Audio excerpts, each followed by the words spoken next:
Okay, I'm gonna try to speed through the next 3 quarters of your first year. So after the first quarter, you'll see that now we're past the first stage. You're in stage 2, which is startup. So we're going to spend the next 3 quarters in this startup stage, growing towards a more repeatable business that you can count on in that way. So Q2, this is where you're going towards founding membership.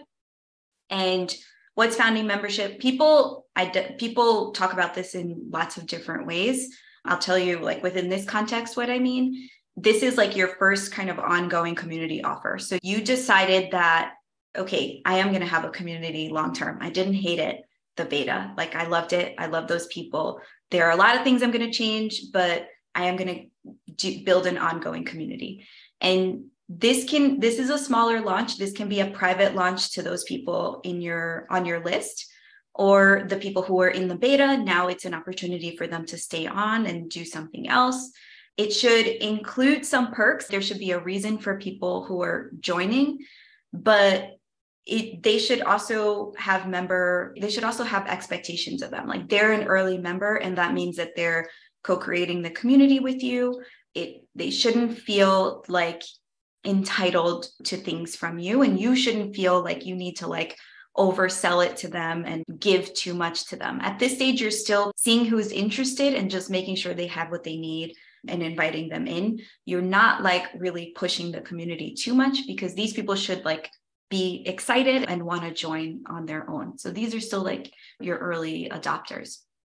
The example for this one, again, this was a launch that I just wrote about this, I think a couple of weeks ago, the Girls Club Collective. So Liz Best, she put together this founding membership launch. It's like a really simple offer. It's not too much that's included in it.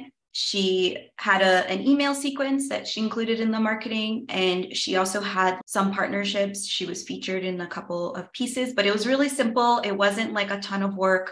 I spoke to her a couple times during this launch. She was not very stressed. She made it clear to the people who were joining that this is the first cohort. We're going to be figuring it out. And she had 17 signups at either 2K, or she had two different tiers. So 2K or 5K, which includes more one-on-one. And she had 17 signups for her first kind of founding members. So this, again, she had a little bit of an audience, but she never did anything like that was like too public in this way. So this is like her first kind of founding members, and this is what was possible for her. And this literally just happened like last week. She's also a member of BACB.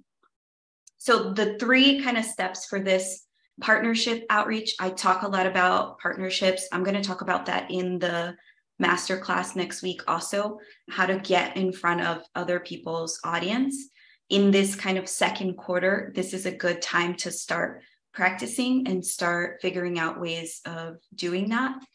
Also incorporating, like at this point, your beta has been going for a little bit, and it's time to see what you learned from those people, maybe interview some of the people who went through your beta so that you really understand what was valuable, what wasn't as valuable, what needs to change.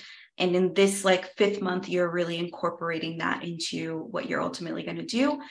And then for your 6th month, it's still a soft launch, but you can start adding in some of the pieces that you're eventually going to turn into like whatever your launch rituals become long-term. So you're testing a bunch of stuff. So should I host an event for the people who are on my list? Let me write a few emails that could get people to join. Like you can test all these different things, always with the mindset of I'm not just doing this like one and done. I'm building a system that I can reuse with each of these cycles.